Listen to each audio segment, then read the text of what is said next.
Those who are troubled by our existing programs are not interested in repeating the tragedy of 9/11. And those who defend these programs are not dismissive of civil liberties. The challenge is getting the details right, and that is not simple. No, it's not. That was U.S. President Barack Obama detailing some of the reforms to the U.S. spy agency, the National Security Agency, or NSA. Big revelations from whistleblower Edward Snowden showed the world just how invasive the U.S. surveillance program really is. And today, Obama announced that the NSA will no longer monitor some of the calls of some foreign leaders, and the government won't keep the phone call data or metadata of hundreds of millions of Americans. But do the reforms go far enough to protect civilians from surveillance, or should there be even more limits on the NSA? Joining me now, the journalist who first broke the leaks into the NSA's spying tactics, Glenn Greenwald. Good to see you, Glenn. Tell me, what do you think of some of the president's proposed changes today? I thought some of them were steps in the right direction, things like putting an advocate at the FISA court so that not only the government's lawyers are heard from when surveillance issues are being decided, or taking away the government's right to hold the metadata of American citizens. But I think the broader issue is that most of these changes are quite cosmetic. If you look at the actual debate that's been taking place in the United States around the world over whether we want an agency that collects hundreds of millions, in fact billions, of communication points about people's communication every day, even though they've done nothing wrong. And the president's proposal would simply continue that system more or less as is, and that's why I think a lot of people find these proposals quite trivial in the context of the debate that's taking place. One of the things that he did say today is that he didn't see any indication of abuse when it comes to the NSA phone program. He saw a potential for abuse, but he didn't see abuse. Do you agree that there has been no abuse of it?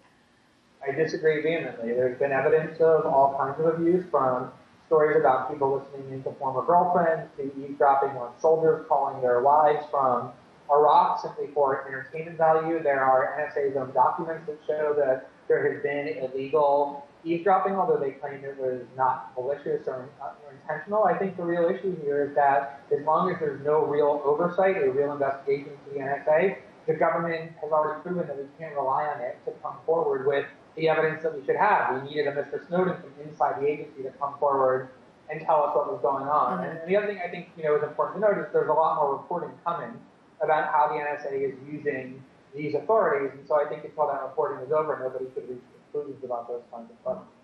You talked a little bit about this idea of moving the metadata, maybe giving it back to the phone companies to hold, and he's given the Attorney General sort of a finite amount of time, not much time at all, actually, to come up with some sort of solution.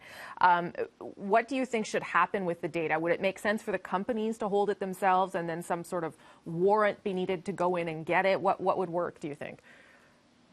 I think the key thing to remember is that having the state be able to collect or to mandate the collection of all of our phone records and records of all of the people with whom we're all communicating, even though we've done nothing wrong and we're law-abiding citizens, is an incredibly radical policy. And I think the focus should first be not on who holds that data, which is kind of a marginal question, but whether we want these documents to be kept about all of us. Certainly everybody wants targeted surveillance of people who are actually terrorists, but why should anybody be keeping track of everyone with whom we're communicating and how long and other information? And I think that's the real question. I guess I'd rather have it outside of the hands of the government than in their hands, but I don't think anybody should be keeping that information.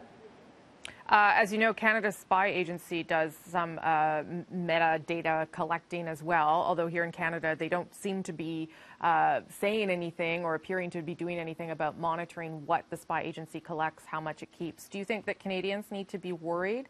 Although I don't know how we would ever find out about anything because we don't have an Edward Snowden, but do you think Canadians need to be worried about that? You do, and you don't have a Canadian Edward Snowden, but fortunately many of the documents that Edward Snowden gave to journalists, including me, as you know, because I've been working with the CSEC, is about CSEC and Canadian spying. And some of the material we've already reported on, I think, underscores the need for greater transparency. I think a lot of it told Canadians of things that were going on they didn't know.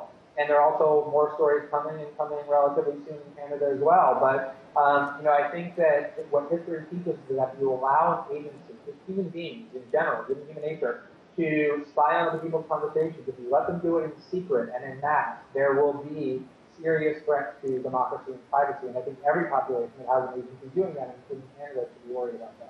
Let me just ask you one last question about Edward Snowden. I know that there has been a push by some organizations to try and grant him some amnesty to allow him to come back into the U.S.